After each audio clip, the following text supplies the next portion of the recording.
I came a long way to get here. Listen close, because I don't have much time. 3 days from now, there'll be a ship on that water. Europeans, they're bringing a book, say it's holy. They'll hold it up and offer it to you for this land. For the land? A Bible for everything you stand on. Do not believe that trade. They're not coming as friends. Who are you?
The White Passing Hall of Fame would like to extend our highest possible honor to the first black millionaire before Madam C.J. Walker, to the mother of civil rights in California, Mary Ellen Pleasant. This woman weaponized passing so she could become rich and help black people. And the more money she made, the more she helped black people. She should be taught in every black history book, and I don't know why she's not more famous. At her height, she was one of the richest people in California. Not one of the richest black people, one of the richest people. Mary Ellen was born into slavery around 1814. By the 1840s, she's living in Boston with her first husband, and they're working together on the Underground Railroad. In Wikipedia, it says, he was abusive to her, and then after 4 years of marriage, he suddenly died. Did she unalive him? Maybe. She walked away with a sizable estate and moved to San Francisco during the gold rush with about $15,000, which is worth about $500,000 today. She passed as white and worked as a cook and a maid, but she didn't do it for the money. She had money. She did it so she could overhear white men, and then she invested in the things that they were talking about. She opened laundries, brothels, a money lending business, restaurants, a dairy farm. She was a co-founder of the Bank of California. At that point in history, neither a black person nor a woman was able to function financially like that, so she had a white banker who masked her financial activities. But even after she became wealthy, she continued working as a cook and a maid, and the white people thought she was just nothing, but the black people around knew she was black because she was helping all of them. If you were a fugitive slave in California, you might be living in her house, or you might be getting money from her to get on your feet or to start a business. If you needed money, she was there for you. She would ensure that your daily needs were met until you were on your feet. She was a one-woman social agency. They say she was great at managing how she appeared to people, so sometimes she was non-threatening, mammy pleasant. Meanwhile, behind the scenes, she had tremendous financial and political power. She was critical to the campaign to end slavery in California. She called herself a capitalist, and by 1875, she had amassed a fortune of $30 million. Not $30 million today, $30 million then, which is about $800 million today. As I said, she was one of the richest people in California, and all her wealth was about helping black people. She helped finance John Brown's raid on Harper's Ferry. She paid for desegregation lawsuits in California. She housed fugitive slaves, even though it put her at risk. After the Civil War, she began to identify as a woman of color and stopped doing the maid stuff and focused more on civil rights. When she was black, she was thrown off of a public train and brought lawsuits to end desegregation on trains in San Francisco. She established black schools, she fought against slavery. While most of her story is inspiring, the end gets a bit tragic. Her white banker friend dies in 1892, and his family comes back and accuses her of fraud and manipulation. They take her to court, and in court, she loses all her money. She died in 1904 with no money. But the San Francisco mansion she once owned is now a small memorial park, and her gravestone in Napa bears the inscription that she wanted. She was a friend of John Brown. This woman is a critical figure in black business history, in Western abolitionist history, and in white passing. And that's why Mary Ellen Pleasant is in the White Passing Hall of Fame.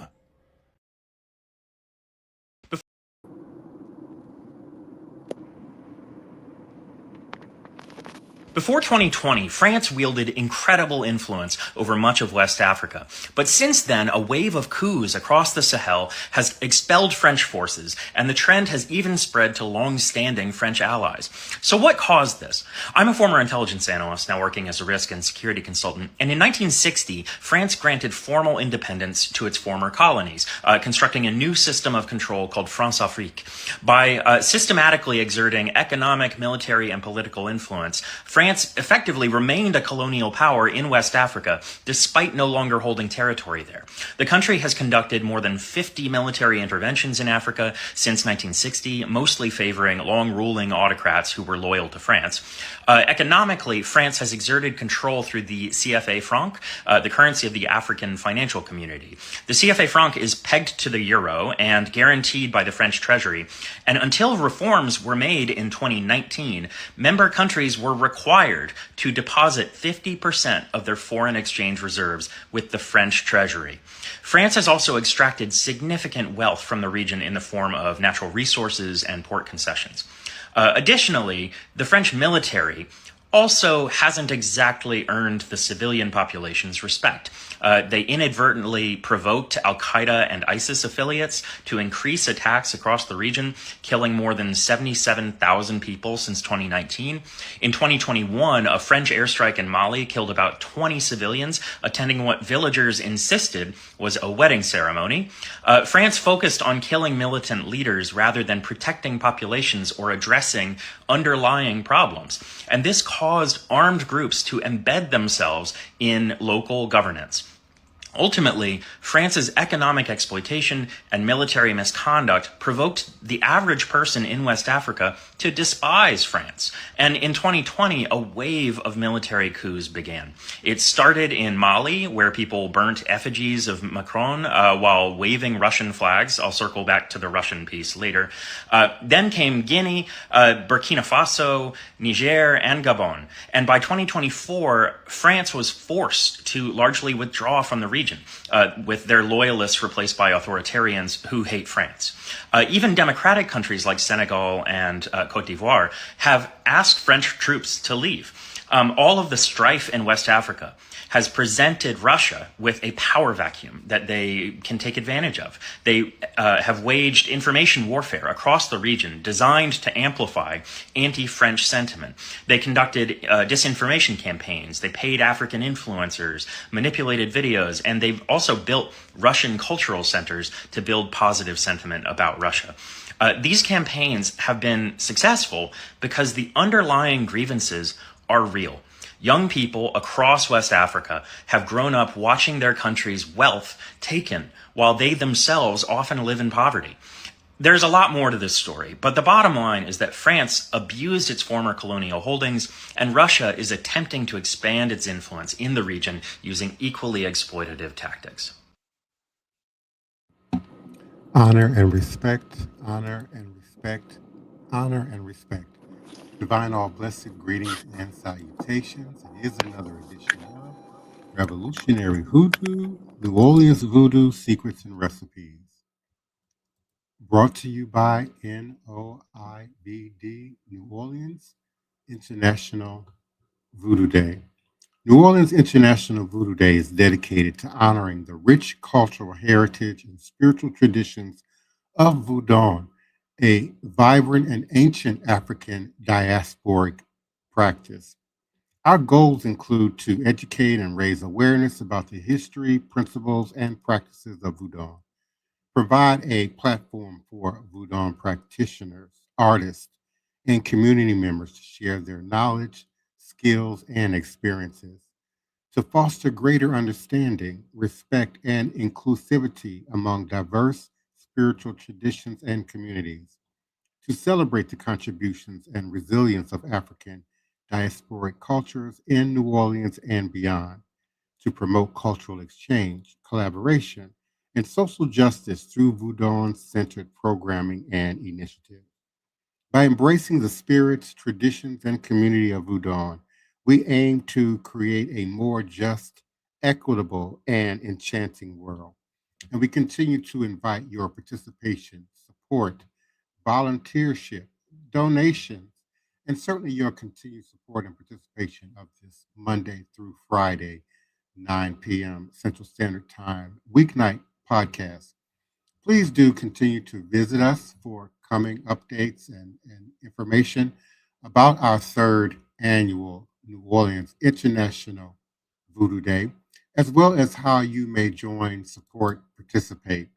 We certainly do continue to appreciate your support and participation. And again, we're very grateful for those who continue to show up and support us Monday through Friday, 9 p.m. Central Standard Time in the live chat, as well as to listen by way of the various social media outlets where we can be listened and viewed. Thank you to the various Facebook pages and groups where we can be accessed, certainly to LinkedIn, YouTube, our Twitter X audience, and certainly to our Instagram audience. We're certainly thankful for your participation. And I will be unmuting my first priest, my armor bearer and wild man for Black Hawk Voodoo, Joshua Nylan Tanner, momentarily, the Queen Mother, Sister Toni Martinez, community activist, and our beloved Elder Reggie, the leader and founder of Shrine of the White Cloth. On this platform, we identify as Green Soap. All are committed members of the NOIVD administrative team, and we are certainly thankful for their continued support of this platform.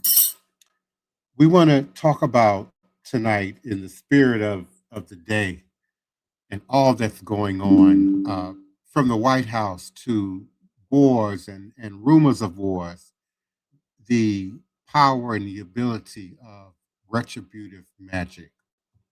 From the motherland, we begin. In the ancient lands of Africa, beneath the gaze of Orisha and the Voodoo, retributive magic was born. It was not cruelty nor malice, but justice made manifest. When balance was broken, when betrayal struck, when power was abused, the spirits were called, the ancestors invoked to return harm to the source, to return harmony to the living and the dead.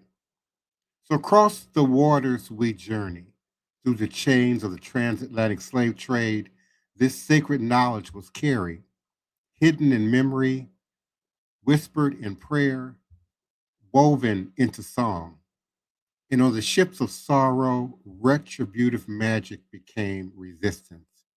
It was the unseen weapon of the enslaved, a shield against cruelty, a curse upon oppression, a reminder that even in bondage, the spirits still answered.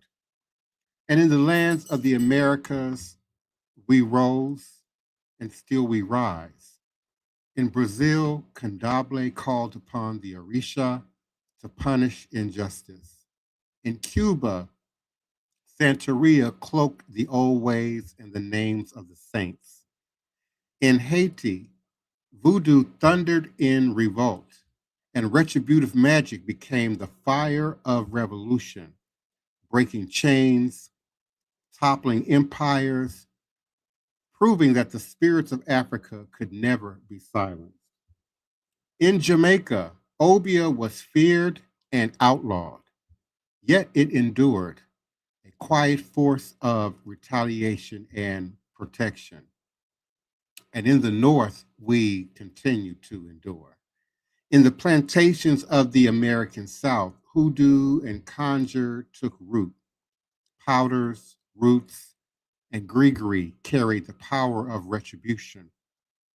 When earthly courts denied justice, the spirits delivered it.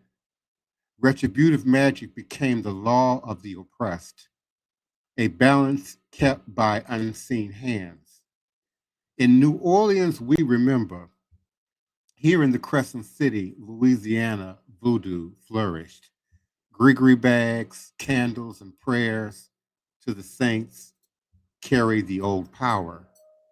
Marie Laveau and others stood as mediators of healing and retribution, holding the scales of justice in their hands.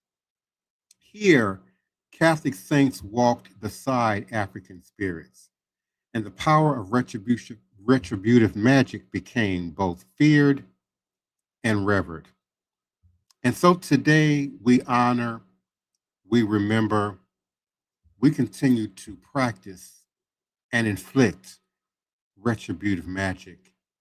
Retributive magic is not vengeance, it is balance. It is the voice of the ancestors saying, justice must be done, harmony must be restored. From Africa to the Americas, from the Middle Passage to New Orleans, this sacred current flows still. It is a reminder that no injustice goes unanswered, and the spirits remain guardians of the truth. And as I unmute my beloved panelists and co-hosts, I invite you to come on in and join the conversation. I just want to quickly remind everyone that we will have our next new moon ritual application ceremony where retributive magic is the center focus of this ceremony and practice. So we continue, as Elder Reggie does every night, to remind you to come out and join us for our new moon ritual prayer and application ceremonies. It will occur tomorrow, December 19th, 2025 at 6:30 p.m. in the moon of Sagittarius at 710 Cluett Street, Cluett Gardens. And again, it is a ritual spiritual warfare application ceremony where retributive magic is the center focus. So please do come on in, Brother Joshua Nylan Tanner, unmute your mic. Queen Mother Sister Toni Val Martinez, please do come on in. And our beloved Elder Reggie Green Soap, please do come on in and share your experiences, your knowledge, your wisdom, your academic information as it relates to retributive magic. And greetings to you and yours, beloved Mambo Salian. How Good y'all? evening, everyone. Go ahead. Go ahead. Blessings, everyone. On the panel, can I be heard? Yes, I hear you. Okay. Thank you. Divine Prince, a great topic tonight. Blessed Sister Toni, Brother Joshua, and the collective audience. As Divine Prince was reading on retribution magic, and he opened up with an excellent point. Mary Pleasant, who we all know born as a slave, wound up being a millionaire, but she was practicing it just to me the same way Mary Pleasant was practicing by doing good, helping the slaves, helping the downtrodden, the universe, the land.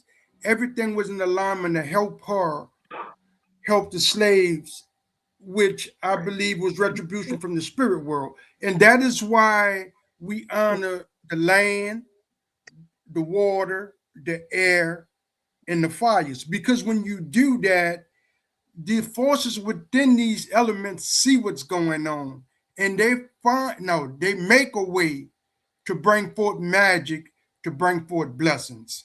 I wanted to open up with that because she was an excellent example of it. And I believe you were trying to invoke Marie Laveau. She operated in the spirit of Marie Laveau. Yes, she did.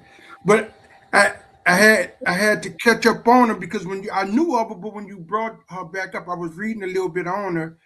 But I realized she didn't have ties to New Orleans. But even though she was a free woman of color, she still operated from a benevolent perspective, which triggered the elements of magic on the positive side. Yes. Mm-hmm. Hello, everyone. Good evening, listening audience and panel members. How's everybody doing? In the past, I never had to do retributive magic, but a couple of times. And that was on the basis of someone, saying that they were hexed, hoodoo, or whatever, and to send it back to whomever done it to them. My basic experience is in the protection of myself and my family. So I'm not too keen on that. I understand what it is. I know what it is. And also, I ran across an article where somebody uptown put a rather kind of large voodoo doll in the shape of an ICE agent and tied it to a telephone pole, and it made it all the way to Baton Rouge, where the Attorney General, I forget her name, but she had made a statement on it, and she wants us to stop it. Don't do it. It's not nice. And my reply to that was that we need 100 more all around the city, and whoever put them up to make sure they film it and put it on every social media platform they can so they can find out and know. But I and thought the appropriate veves driven on sidewalks and streets and intersections across the city. Yes. And once again, I'm constantly looking for ICE activity within the city, and it is very low considering what is going on in the rest of Louisiana, the surrounding areas, Kenner, Slidell, Harahan, those type places. which is the activity is very high. We went to Wines Flying Burritos. We thought it might be closed due to the circumstances. It was flourishing. Business was well. Nobody was paying attention. They had their stuff in the windows saying no ICE agents allowed. They had their door locked and you had to knock on the door and everything to go in. But after we got in, they even stopped doing that because we went in large. A lot of us went in.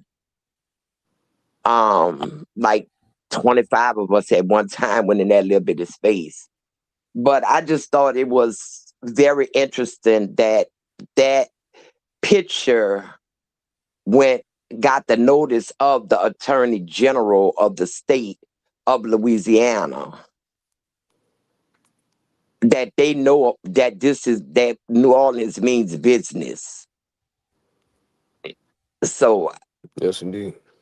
hey, Brother Joshua, what's your views on retributive magic, voodoo, however you want to call it?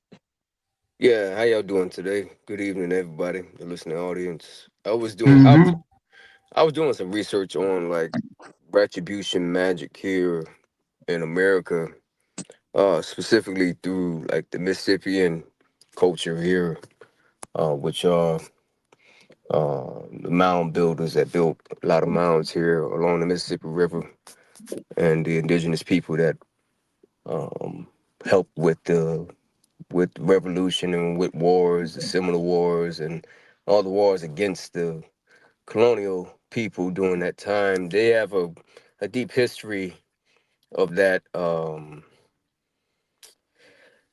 Based on that, I mean, based on what I was able to uncover, they say it's deeply tied to southeastern ceremonial, the southeastern ceremonial complex, often historically referred to as a southern cult. Um, in Mississippian culture, retribution was not just personal; it was a cosmic and political tool used by the elites, the chiefs, the priests to maintain delicate balance between the upper world, this world, and the underworld, which they believe in those three realms of worlds. So they also indulged in magic of retribution. They have a couple of the ritual of orders, one of the magic things that they magical ceremonies that they used to do. If a person or a rival village broke a social contract, the chief just would use physical force. They wouldn't just use physical force, they would use ritual objects like copper plates and engraved shells to harness power of the upper world to punish the chaotic elements of the underworld. They also have a ceremony as the Falcon or the Birdman. High-ranking elites often dressed as the Birdman or Falcon. In Mississippian art, this figure is frequently shown holding a decapitated head and a ceremonial mace. And this was a literal and magical symbol of retribution, the power of sky striking down those who cause social disharmony. So I wanted to bring that to the surface because we're talking about uh, here in America, here in Louisiana, here in New Orleans. We're coming up against a lot of those things now, um, as our ancestors have done in the past. And culturally, I think uh, as we here on this platform represent voodoo, hoodoo, conjure, root work. We're pulling from multiple.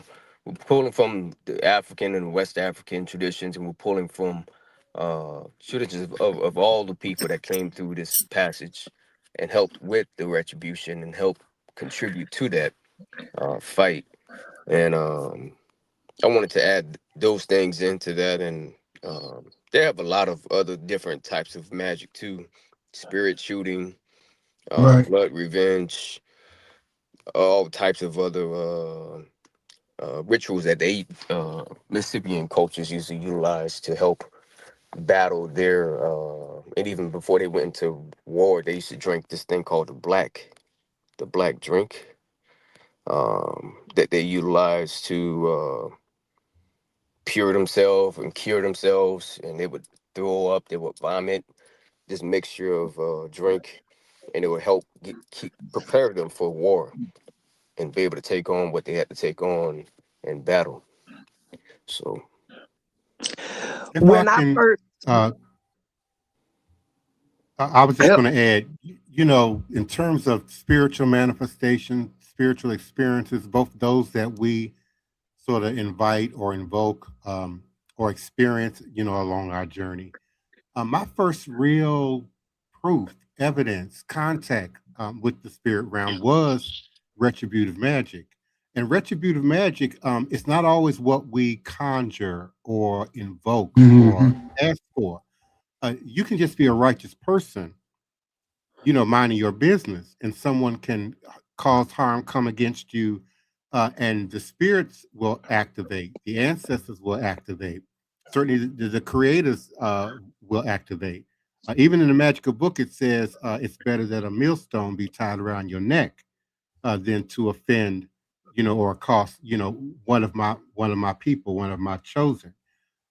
Many of you know my story, or at least some degree. I grew up in a really abusive, violent household, and we had spent a day in our church community, 2 states away from where we lived. And we got back, it was really late at night. I want to say between 9 and 10 o'clock at night. And the dog, who was always my father's, you know, uh, dog, but my responsibility, had gone all day without eating. And so now I have to be the one to walk a mile and a half in a rainstorm to go and get, I believe at that time, a 20-pound bag of dog food, and bring it back to the house. And of course, I was angry, I was disgusted, I was upset, and I had gotten maybe 3 or 4 blocks from my house, and there was a foreign car dealership there at the time, right there on Marlboro Pike in the DMV area. And just as I got in front of this building, the entire building exploded. It exploded, oh, it went up in flames. I later found out after the fact that my father had actually been parked on the side of the road watching me carry this bag of dog food in this thunderstorm at the time when this building blew up. And I made a connection at that moment. I guess I was maybe 12, maybe 13 at the time.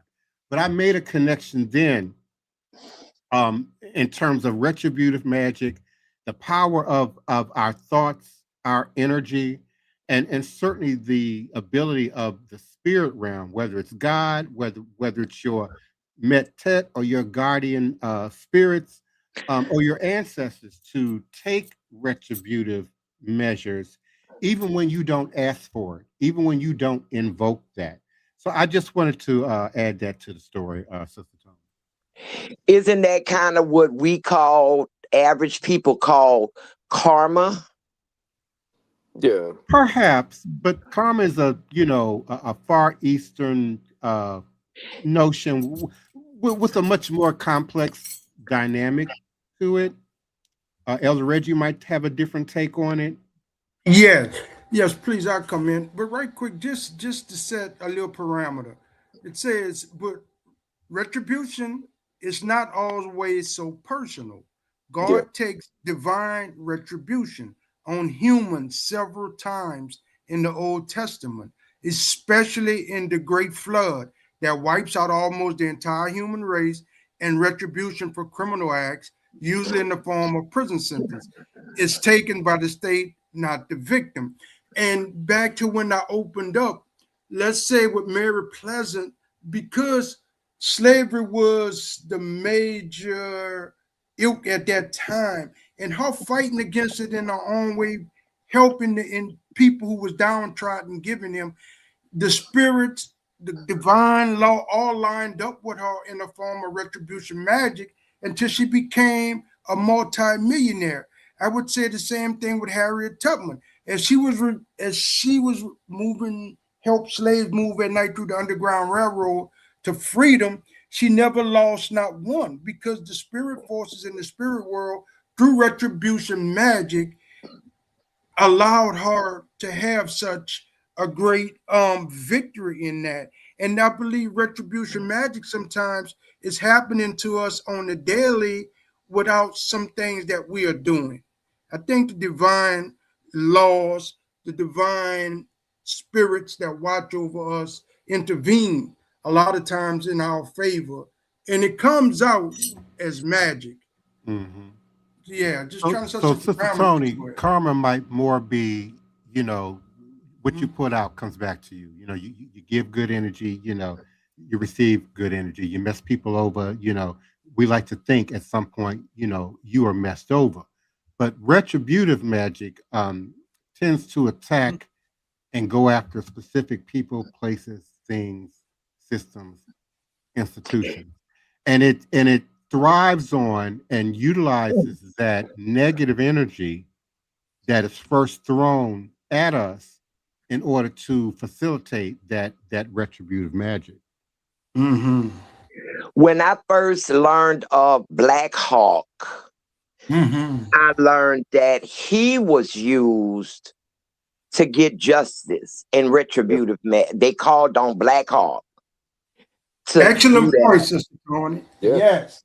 yeah, and even the Go ahead. Algonquin culture, they Yes. would just decree the Wampanoag, which is a lot of the American Indians up north in Canada. They use their retribution magic in those societies was rarely about spells or Western magic. Rather, it was about the misuse of medicine to seek revenge and to restore balance and to punish those who had broken like social barriers and spiritual taboos.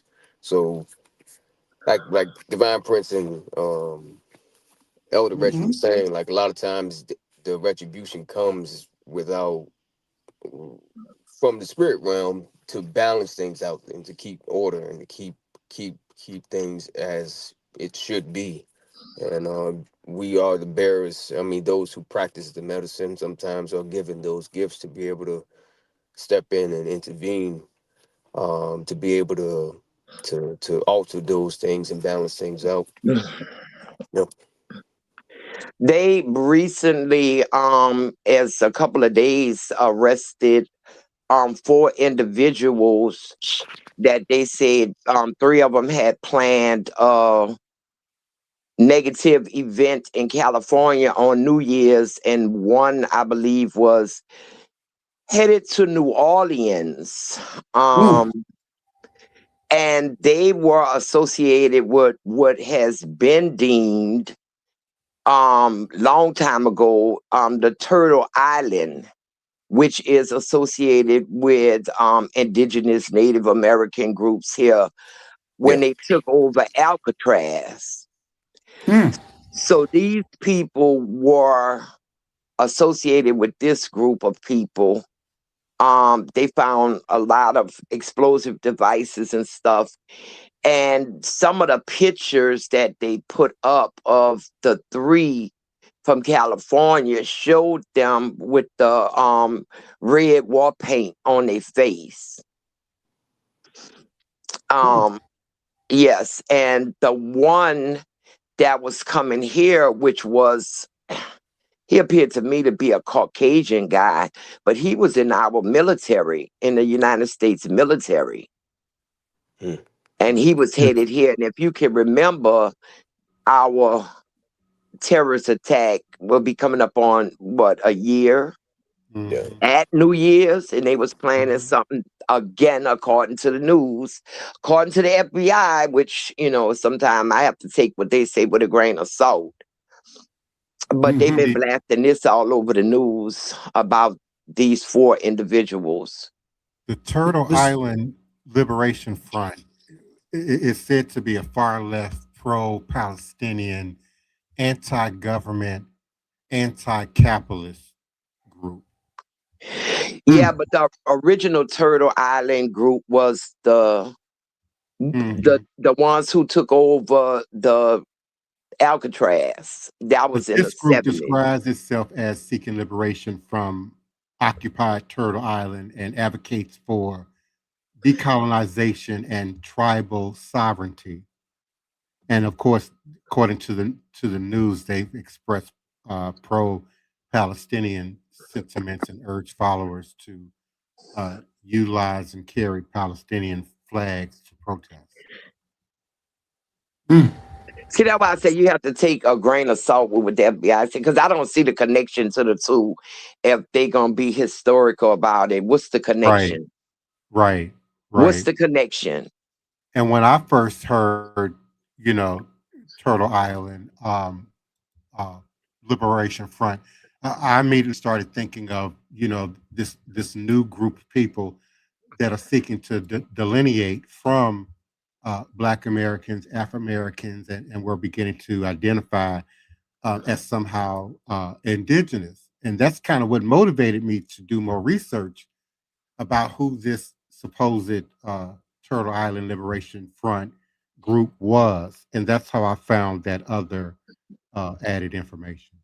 Well, yeah, but I don't even see how they even remotely connected to what the original Turtle Island was about, which kind of stemmed from the second Wounded Knee incident they had. Those indigenous people were the group that took over Alcatraz, and they had a right to, according to the treaties, any government installation, fort, or whatever that was abandoned by the United States, they could have it. So they used that, and as usual, who spoke with a forked tongue? Yeah. And kicked them off. But it is very interesting. And as we get close to this new year with these so-called homeland terrorist acts, I would be looking for a lot more for the new year being a statement. Just using that time as a statement. I mean, you couldn't get me to go into any kind of New Year's activities anywhere in the city for that reason. Even before, because people tend to just do stupid stuff. But like I was saying, the first person, the one who really taught me about Black Hawk was actually calling upon Black Hawk against someone who he felt had wronged him, and he was seeking justice. And he kind of put the fear of Black Hawk in me, like, I don't want nobody sending him after me. So yeah, but just to tie it up, Sister Toni, with that, yeah, Black Hawk, and when they called him in the church, it was retribution magic. Black Hawk fight your battles. In other words, you don't have to go out there, rustle and tussle with someone and get yourself put in jail. Use the spirit as they was there to help you. And Black Hawk would manifest and help in those endeavors. So I appreciate you bringing Black Hawk up in the topic tonight. Yeah. And another thing, Divine Prince, the incident you had when the guy stole the stuff off your altar, even though you didn't personally do anything retributive, it was done. Oh yeah. See, that's it. It was done. And you were so afraid about what was going to happen. You knew by what they did, what was going to happen, and you was really frazzled and tried to do everything you could to make it not happen, but you couldn't stop that. It was retribution without you lifting a finger. But it's time for us to close out tonight.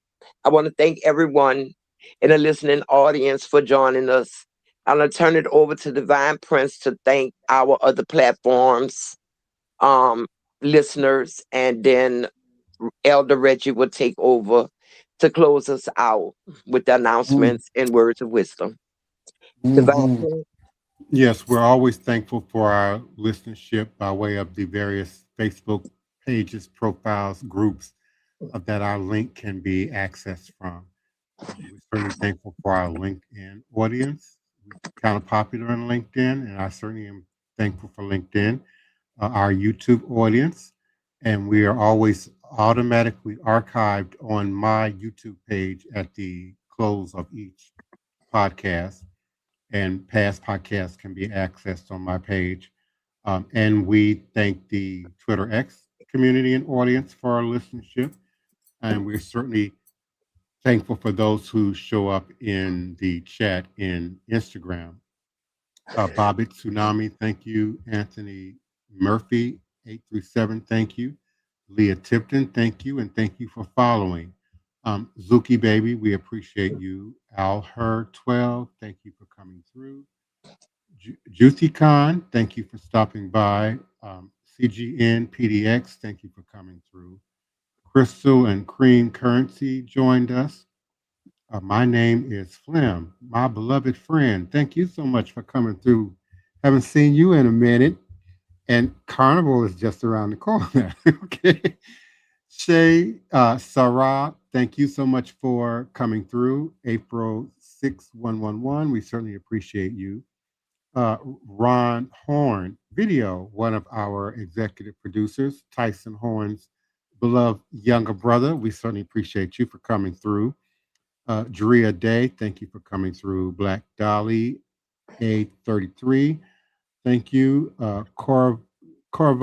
Corvatano, I hope I said that right. We certainly do appreciate you. And 3X Gray Star. And we again invite you to join us again tomorrow night at 9 p.m. Central Standard Time on a social media platform near you, or by way of our StreamYard QR code link, which is displayed in the upper right corner of your screen. Thank you kindly. AYIBOBO, all is a blessing. Thank you, Divine Prince. And we'll read the advertisements tonight. Before the advertisements come up, I'd like to say to the collective audience, this was a very, very powerful topic tonight on retribution magic. Sometimes we don't have to fight people on the physical level sometimes. Allow our gods, our spirits, our energies to fight our battles like Black Hawk do. With that, I say our next new moon ritual prayer and application ceremony will occur on the next moon, Friday. It's going to be December the 19th at 6:30 p.m. in the zodiac of Sagittarius. That location is 710 Cluid Street, and it's given in the spirit of ritual, spiritual warfare, retribution, magic at its finest. Also, Saturday, 20th December at 6:30 p.m., we have the Petro Flaming Bath Magic Stuff. And that location at 3319 Rosalie Alley in the Bywater. If you're in the local area, please come out and support us.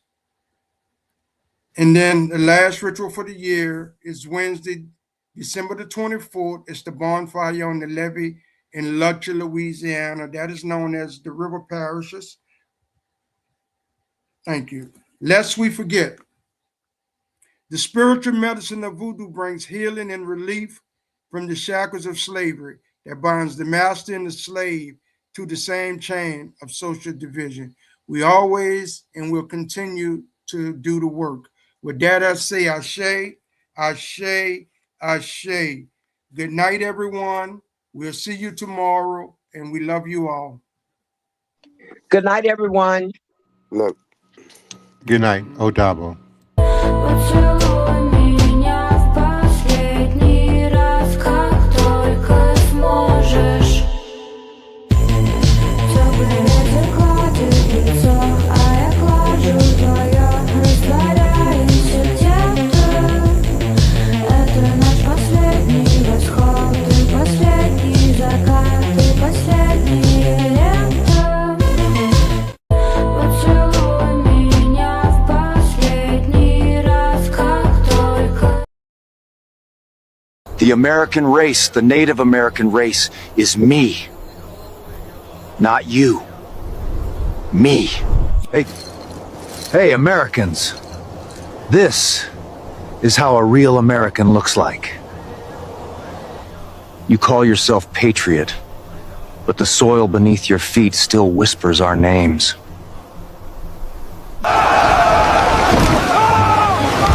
When your ancestors came here, they came in mass numbers. If you really care about saving a European country, then go back to Europe. I am an American Indian. I was here before you, and I'll be here long after. This is the face of America, the one your textbooks erased. Before the borders, before the flags, before the English tongue. And this is what a real American looks like.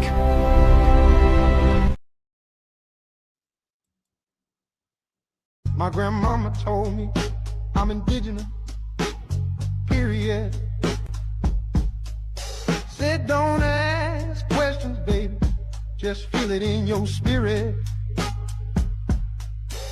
She had no tribe, no clan, no proof, but swore up and down she had indigenous roots.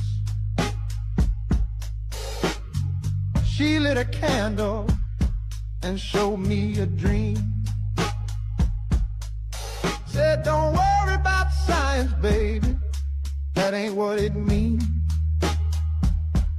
I asked her for records, she gave me a shrug, then pulled out a bonnet and a fake tribal mug. My grandmama told me I'm indigenous, period. Didn't give no source, just vibe. I was serious.